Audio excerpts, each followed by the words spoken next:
Imago Dei adalah terjemahan Latin dari gambar Allah, atau dalam bahasa Ibrani Selem Elohim, atau dalam bahasa Yunani Ikon Toteo, seperti yang ditemukan dalam kitab Kejadian dalam kisah penciptaan.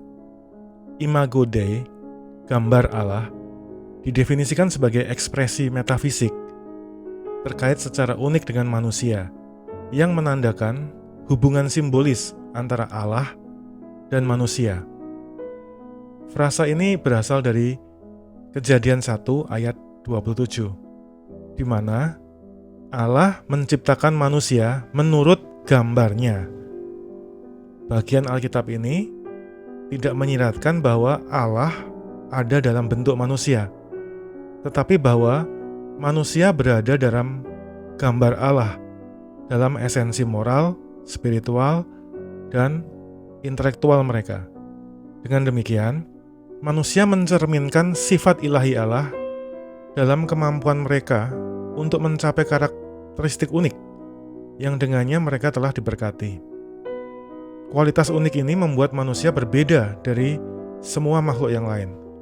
Pemahaman rasional, kebebasan kreatif, kapasitas aktualisasi diri, dan potensi transendensi diri.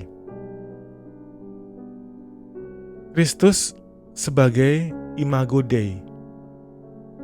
Dialah cahaya kemuliaan Allah dan gambar keberadaan Allah yang sesungguhnya dan menopang segala yang ada dengan firman-Nya yang penuh kekuasaan. Setelah selesai mengadakan penyucian dosa, Ia duduk di sebelah kanan yang maha besar di tempat yang tinggi.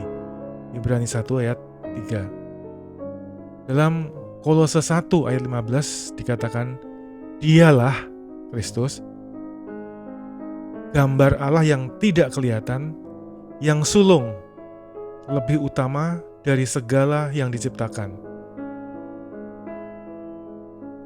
Definisi Imago Dei.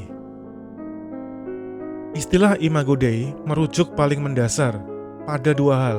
Pertama, aktualisasi diri Allah sendiri melalui umat manusia. Dan yang kedua, pemeliharaan Allah bagi umat manusia. Mengatakan bahwa manusia menurut gambar Allah berarti mengenali sifat-sifat khusus dari sifat manusia yang memungkinkan Allah dimanifestasikan dalam diri manusia. Dengan kata lain, bagi manusia untuk memiliki pengakuan sadar akan keberadaan mereka menurut gambar Allah berarti bahwa mereka adalah makhluk yang melaluinya rencana dan tujuan Allah dapat diketahui dan diaktualisasikan. Manusia dengan cara ini dapat dilihat sebagai co-kreator dengan Allah. Implikasi moral dari doktrin Imago Dei tampak jelas dalam kenyataan bahwa jika manusia ingin mencintai Allah, maka manusia harus mencintai manusia yang lain, karena masing-masing adalah ekspresi Allah. Keserupaan manusia dengan Allah juga dapat dipahami dengan membandingkannya dengan apa yang tidak menggambarkan Allah, yaitu makhluk yang sejauh yang kita tahu tidak memiliki kesadaran diri dan kapasitas untuk refleksi dan pertumbuhan spiritual atau moral. Manusia berbeda dari semua makhluk lain karena struktur rasional mereka, kapasitas mereka untuk musyawarah dan pengambilan keputusan yang bebas. Kebebasan ini memberikan keberpusatan pada manusia dan kelengkapan yang memungkinkan untuk aktualisasi diri dan partisipasi dalam realitas suci.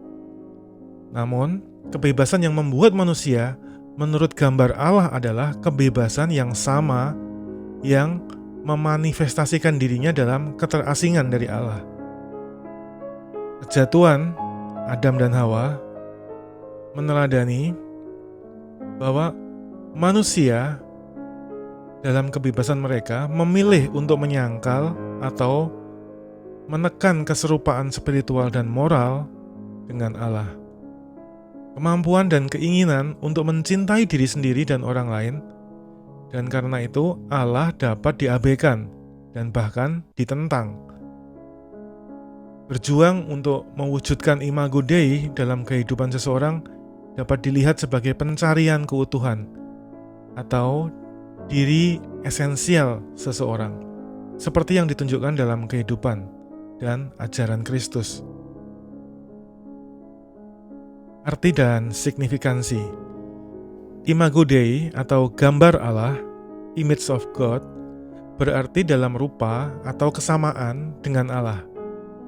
Manusia diciptakan dengan kemampuan unik, tidak ada pada semua makhluk lain di bumi, yang mencerminkan sifat ilahi Allah.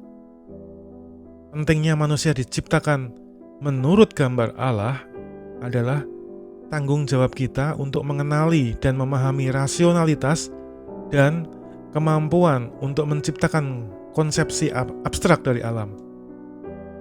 Ini memberi kita kemampuan untuk menciptakan dunia damai yang mulia atau lingkungan kacau yang jatuh. Tergantung pada motif dan pemahaman kita. Sama seperti iblis jatuh dari Allah. Kita mampu jatuh dari Allah dan menderita akibatnya. Kita harus menyadari potensi ganda kita, baik ataupun jahat, dan bertindak sesuai dengan kehendak dan hukum Allah untuk menciptakan komunitas dan bangsa yang makmur dan baik hati. Imago Dei dalam Alkitab. Dalam kitab Kejadian 1 ayat 26-27, berfirmanlah Allah, baiklah kita menjadikan manusia menurut gambar dan rupa kita, supaya mereka berkuasa atas ikan-ikan di laut, dan burung-burung di udara, dan atas ternak, dan atas seluruh bumi, dan atas segala binatang melata yang merayap di bumi. 27. Maka Allah menciptakan manusia itu menurut gambarnya. Menurut gambar Allah diciptakannya dia, laki-laki dan perempuan diciptakannya mereka. Dalam Kolose 3 ayat 10, dan telah mengenakan manusia baru yang terus-menerus diperbarui untuk memperoleh pengetahuan yang benar menurut gambar penciptanya. Dalam Kejadian 9 ayat 6 dikatakan, siapa yang menumpahkan darah manusia, darahnya akan tertumpah oleh manusia, sebab Allah membuat manusia itu menurut gambarnya sendiri. 2 Korintus 4 ayat 4, yaitu orang-orang yang tidak percaya, yang pikirannya telah dibutakan oleh ilah zaman ini, sehingga mereka tidak melihat cahaya Injil tentang kemuliaan Kristus yang adalah gambaran Allah. Dalam Ibrani 1 ayat 3 dikatakan, dialah Kristus, cahaya kemuliaan Allah dan gambar keberadaan Allah yang sesungguhnya, dan menopang segala yang ada dengan firman-Nya yang penuh kekuasaan. Setelah selesai mengadakan penyucian dosa, Ia, Sang Kristus, duduk di sebelah kanan yang maha besar di tempat yang tinggi. Amin.